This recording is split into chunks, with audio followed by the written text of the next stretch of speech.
Күптән түгел татар дөньясында бер зур вакыйга булды.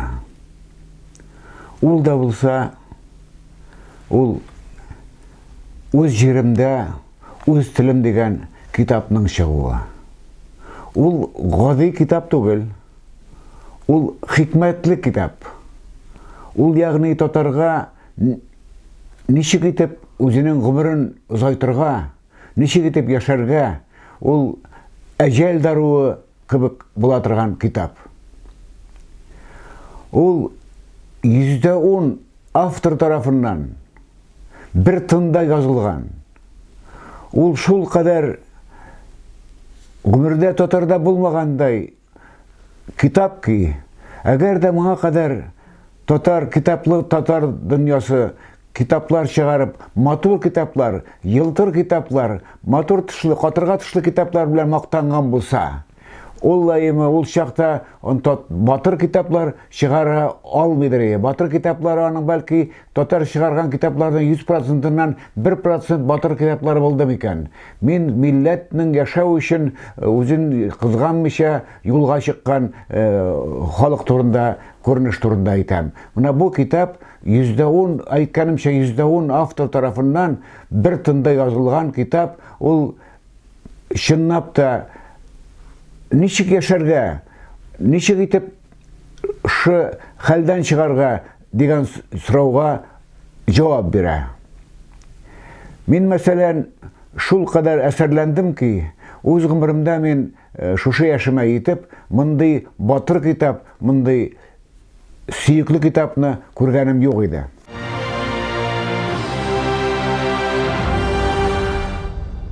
Бу китапны чыгаруда 110 автор, 110 алар арасында шагыйрьләр, күренекле язучылар, философлар, иҗтимагый эшлеклеләр барысы да шу китапны дөньяга күрсәтү өчен көч биргән.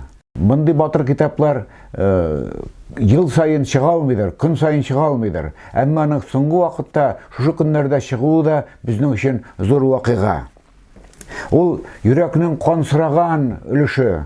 Ул без моңа кадәр туган телем, туган илем, туган җирем дигән сүзләр белән генә үзебезнең туган җиребезгә мөрәҗәгать итәргә, батырчылык итәдек.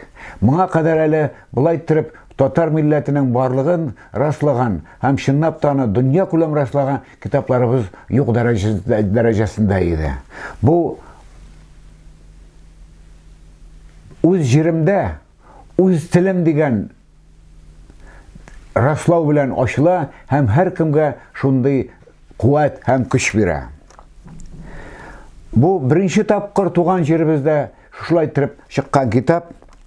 Анда үз җиремдә, үз телем дип татар милләтенең балалары уран салалар. Ягъни без соңгы чиккә җиттек.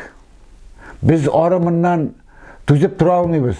Biz milletimiz için, tilimiz için kurashqa kiramiz degan uranның başı bu. Hem bu şunlap da kelajakda bizning milletimizga zor ülüşler, zor bәхет alып kela turgan kitaplarımızның күрсәткечләребезнең берсе булsa ярар иде. Bu üstel kitabı.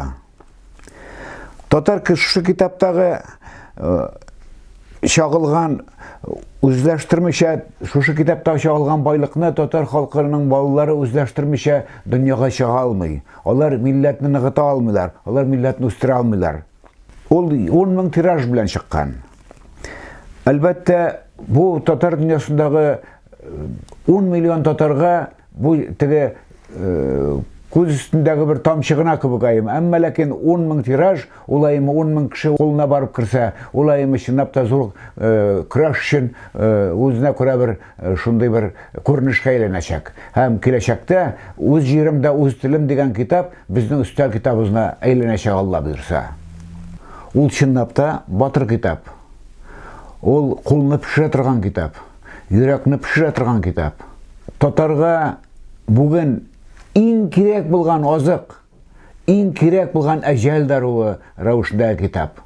Шуңа күрә бу китапны бар иткән егетләргә мин милләт исеменнән, үземнең исемнән, гаиләм исеменнән, балаларым исеменнән рәхмәтләр укыйм. Алар tüp iş kişi bu proyektning avtori.